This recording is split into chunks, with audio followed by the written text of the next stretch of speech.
On refait la semaine. Info, chronique, interview, vox pop, découverte, astuces, cuisine et musique. On refait la semaine, votre talk show hebdomadaire tous les samedis, 14h, 15h. On refait la semaine sur Akiba Radio, la radio des jeunes. Chers internautes, bonjour et bienvenue sur Akiba Radio, la radio des jeunes, pour votre émission On refait la semaine. C'est dans les rues de la ville de Douala, capitale économique du Cameroun, que nous allons questionner des passants afin de collecter leurs avis par rapport à la thématique du jour. Vous posez très certainement la question de savoir c'est quoi cette thématique. Alors laissez-moi vous dire qu'elle est des plus croustillantes et des plus merveilleuses qui ne soient.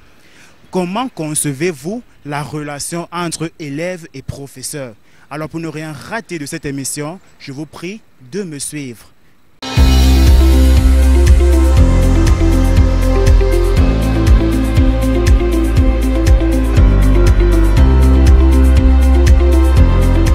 Mademoiselle. Bonjour. Ok, vous êtes très ravissante, quoi. Ok. Donc la question elle est simple. Comment concevez-vous la relation entre élèves et professeurs? Je considère la relation élève-professeur comme ce qui peut arriver, comme ça ne peut pas arriver. Pour moi, en fait, je suis pour et contre. Je suis contre dans la mesure où la relation est encore au secondaire.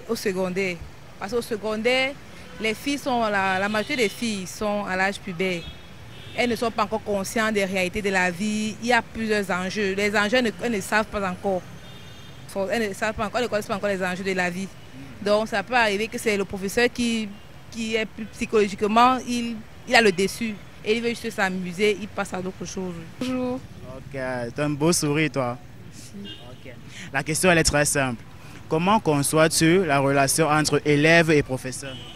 Alors pour moi, une relation entre élèves et professeurs, déjà, moi j'aime pas du tout ça parce que le professeur peut être en classe, il t'enseigne et toi tu le vois d'une autre façon, tu ne le vois plus comme un professeur. Tu imagines un peu comment il était venu devant toi? Oui, exactement. C'est dans ces circonstances-là que c'est assez difficile. Okay. Et pour moi, le professeur doit rester le professeur. Même si vous êtes... C'est vrai que la relation entre un enseignant et l'élève, ça engendre le mépris, forcément. L'élève est censé respecter son enseignant. Et nous tous on connaît les relations humaines, lorsque deux personnes sont venues, c'est autre chose. Oui. La fille, quand elle est passée à l'acte, les choses changent dans la tête. Donc le respect envers son enseignant, ça a disparu. Donc ce n'est pas, pour moi, je ne suis pas d'accord, relation élève-professeur. Moi, je crois qu'un professeur est d'abord comme un parent, il est un parent pour un élève. L'élève a l'obligation de le respecter et le professeur, à son tour, doit jouer le rôle d'un parent. À mon avis, c'est ça.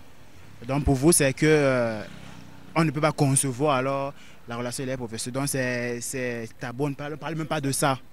On ne parle pas de relation entre professeur et élève, ça ne doit pas exister. Non, moi je crois que ça ne doit pas exister. Ça ne doit pas exister. On parle de relation sentimentale, relation amoureuse. Amoureuse, oui, amoureuse. Non, ça ne doit pas exister, bien sûr, puisque c'est un parent. Comment est-ce qu'un parent va prendre sa fille pour commettre ces choses-là? Le professeur est un parent. Il est censé éduquer la fille. Mais oui. Ok. Pour moi, je ne trouve pas ça normal. C'est pas logique.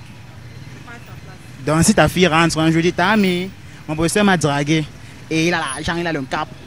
Tu vas dire, ma fille, non, ne parle pas là-bas parce que c'est ton professeur. Je vais courir rapidement voir le professeur. Pourquoi est-ce qu'il doit détourner l'enfant? Il doit laisser l'enfant poursuivre ses études. Il est là pour enseigner les enfants et non pas pour faire la cour aux enfants. Donc si j'envoie mon enfant à l'école, d'aller fréquenter, je comprends que le professeur l'a dragué. Je vais venir enlever mes habits, jeter sur lui.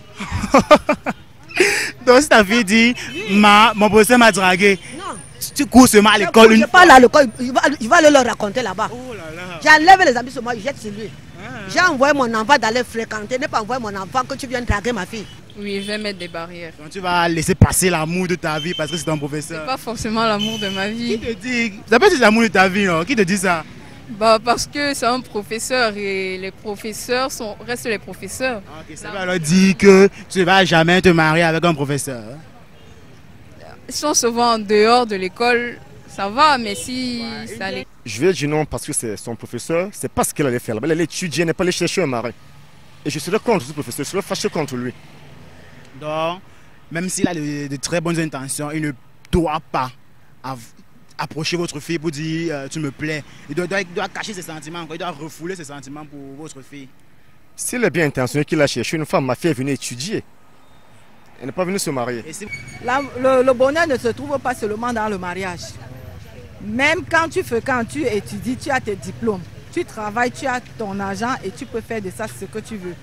D'abord, il faut chercher ton avenir. Il faut être intellectuel. C'est aussi pour ton bien. Okay, donc pas seulement regarder dans le sens du ménage. Maintenant, si votre fille vous dit « Maman, je l'aime et je veux être avec lui », qu'est-ce que vous allez faire? Donc si ma fille me dit que tu l'aimes, qu'il aime le professeur, oui. Si ma fille a déjà l'âge d'aller en mariage, je vais le juger. C'est pour s'occuper de moi, s'occuper de ma fille. D'accord. Voilà. Donc, je ne peux pas aller mon enfant donner un mariage que peut-être il n'a même pas ce qu'il va manger. Non. Un professeur... Il marche localisation de ça. Déjà que quand tu es déjà en train de faire tes études, il ne faut pas déjà mettre dans la tête les hommes. Les hommes, ça va t'embrouiller, ça va te troubler la tête, la mémoire et puis tu ne seras plus vraiment concentré à tes études. Déjà quand tu fais tes études, concentre-toi à tes études. Tout cela vient après. Oui, c'est moi qui vais épouser ma fille. C'est pas moi qui vais épouser ma fille. Ma fille doit aller en mariage. Quand ma fille part en mariage, ça va me plaire. Donc le mariage, quand ta fille part en mariage, toi-même tu te vantes. Okay. Mais si peut-être tu cherches à tromper ma fille, il va te dire non, il va lever mes habits sur toi et jeter. Non, si c'est le mariage, viens directement, tu veux me voir. Viens directement, tu veux me voir. Mais si c'est que tu veux chercher à tromper ma fille, je vais enlever les habits pour aller jeter sur toi.